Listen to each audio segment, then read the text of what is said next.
പ്രിയരെ നമസ്കാരം. ഇത് മാറാടി തൃക്കേപ്പാടം. ഏതാനും വർഷങ്ങളായി ഇവിടെ കൃഷി ഇറക്കിയിട്ട്. മാറാടി തൃക്ക മഹാദേവ ക്ഷേത്രത്തിന് തൊട്ട് താഴെയാണ് തൃക്കേപ്പാടം. തൃക്കേപ്പാടത്ത് ജലക്ഷാമം ഒന്നുമില്ല. വേനൽക്കാലത്തും അതിന് ചുറ്റുമുള്ള കൈത്തോടുകളിൽ ജലം ലഭ്യമാണ്. പിന്നെ മറ്റെന്തെങ്കിലും കാരണം കൊണ്ടായിരിക്കാം കർഷകർക്ക് കൃഷി ഇറക്കാൻ പറ്റാത്തത്. പ്രതികൂല സാഹചര്യങ്ങളെ ചേർത്ത് നിൽക്കാൻ പറ്റുന്ന നാടൻ വിത്തിനങ്ങൾ പരീക്ഷിക്കാൻ കഴിയാത്തത് കൊണ്ടാണോന്നും അറിയില്ല. മണ്ണിൻ്റെ ജൈവിക പോഷകാവസ്ഥ നിലനിർത്താൻ പറ്റാതെ മോശപ്പെട്ട വിളവ് ലഭിക്കുന്നതിനാലും കർഷകരെ കൃഷിയിൽ നിന്നും അകറ്റി നിർത്തും. ഭാരിച്ച കൃഷിച്ചെലവുകളും കൃഷി ലാഭമല്ലാതാക്കും.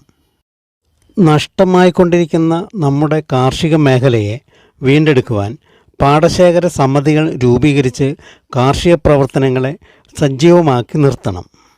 അല്ലാതെ സബ്സിഡി എന്നൊക്കെ പറഞ്ഞ് കുറേ രാസവളങ്ങൾ വാരിക്കോരിക്കൊടുത്ത് വയൽ മണ്ണിൻ്റെ പ്രത്യുൽപാദന സ്വയം ശുദ്ധീകരണ ശേഷിയെ നശിപ്പിക്കാമെന്നല്ലാതെ വേറെ പ്രയോജനമൊന്നുമില്ല. നമ്മുടെ ഓരോ തദ്ദേശ സ്വയംഭരണ സ്ഥാപനങ്ങളിലും പുതിയ ഭരണസമിതികൾ പ്രവർത്തനം ആരംഭിച്ചിട്ടേ ഉള്ളൂ.